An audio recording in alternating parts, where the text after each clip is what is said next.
For 3 minutes. I thank the chairman. I welcome Chairman Bernanke to our hearings. Yesterday, Mr. Bernanke, you said that the outlook, economic outlook remains unusually uncertain, and a lot of people would certainly agree with you on that. And yet, the free market economists don't find it unusual. They find it was predictable. They expected it, and they're also making predictions that current policies are not going to solve our problem. We've had 2 years at a chance to take care of this with the usual fiscal and monetary answers, and in the course of these past 2 years, we spent $3.7 trillion.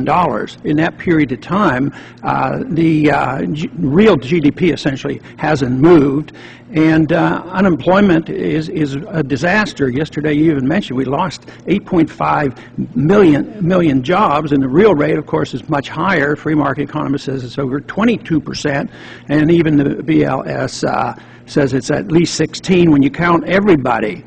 But so far, we don't see any good signs of anything happening. But of this $3.7 trillion we spent, it's interesting to note that it's almost identical to the number that our national debt went up. And I guess it shouldn't be too surprising, but so we pumped in $3.7 trillion, and that's both fiscal and monetary, and we end up with more unemployment. And the most anybody can say is, well, if we hadn't done that, we would have lost even more jobs. And I think that's a pretty weak answer for the policies that we have today. But just putting a pencil to this, it's interesting to note that if we'd have taken this $3.7 trillion and put that to these 8.5 million people who lost their jobs, you could have given them $435,000 an individual. I would think that is not a good result, and it's a gross misallocation of resources. So the more we pump in, the more we bail out, the more the unemployment goes up. Today's statistics weren't very helpful, so something's wrong with this type of stimulus. And it just behooves me to wonder which way are we going, when are we going to stop and think that maybe we're not on the right course. Of course, we can look at more current statistics in the last month or two and say, oh, everything is on its way up. But quite frankly, if you've been unemployed and unemployment's getting worse, they're not waiting for a double dip. They've been in one big dip. And the fact that there's a few statistics that show that there's been a bump in the financial markets, it really doesn't reassure the people. So I'm looking for the day that we look at the fundamentals, looking at our monetary policy, looking at our fiscal policy, and just wondering, how did we get in this mess? And someday I would also like to suggest that the people who were right on this for the past 10 years, knew about the bubble, warned about the bubble, said this was coming, I don't even know why we just don't talk to them and say, how are you guys right, and what have we been doing wrong? I yield back. I thank the chairman. The chairman mentioned a little while ago about my emphasis on spending.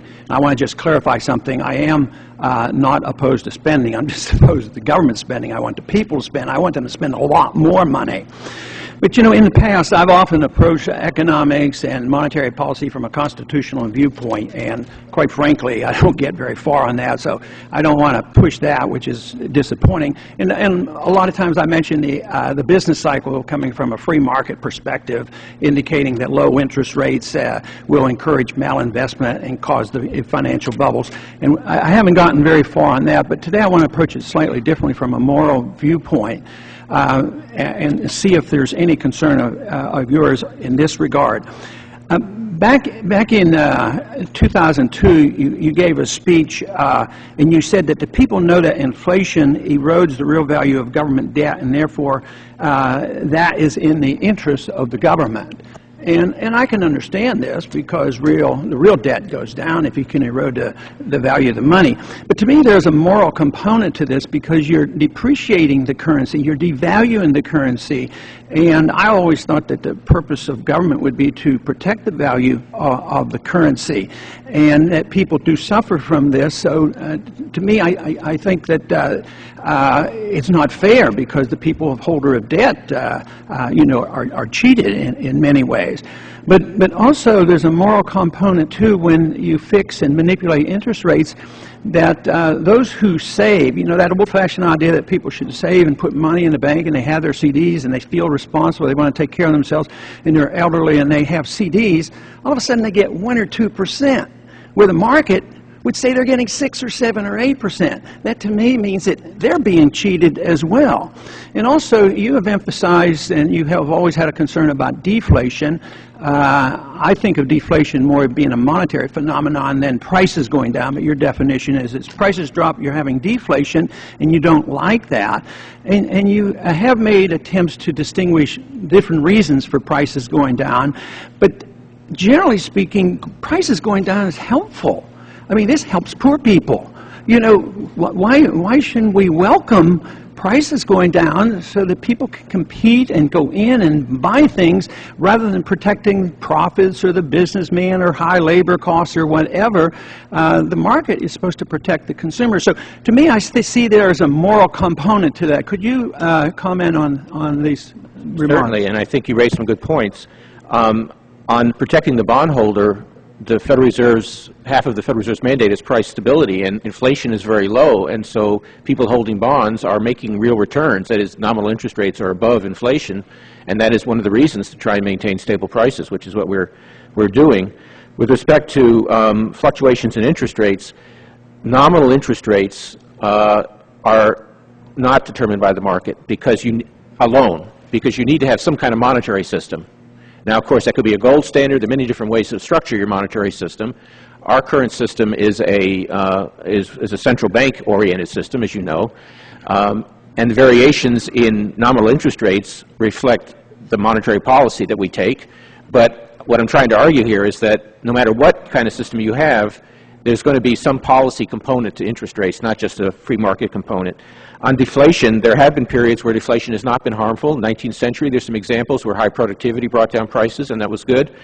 But remember, in general, if prices are falling, wages may also be falling, and the real question is what's happening to wages relative to prices. The 1930s, I'll end quickly, the 1930s obviously is a case where a very sharp deflation was counterproductive and helped cause a deep... And I might respond also, the point you make about the latter part of the 19th century, when it was beneficial, we were also on a gold standard too, and maybe that should make a strong point. A very quick question: is there a point where you might say, maybe my theories are wrong and I have to change my course, or will you pursue this for 5 more years or 10 more years? What would it take to make you reassess your basic fundamental beliefs?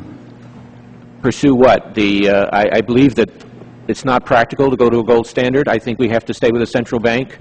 But certainly we're modifying our views on the financial system and on monetary policy reflecting what's happened in the last few years. And I certainly believe, as Keynes once said, when the facts change, I change my mind. But there's nothing that would come across and say this system is failing, that we don't get the economy moving. Maybe just spending and inflating and increasing the balance sheet doesn't work.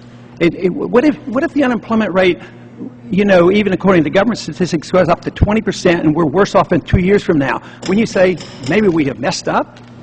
Gentleman's time has expired. Next.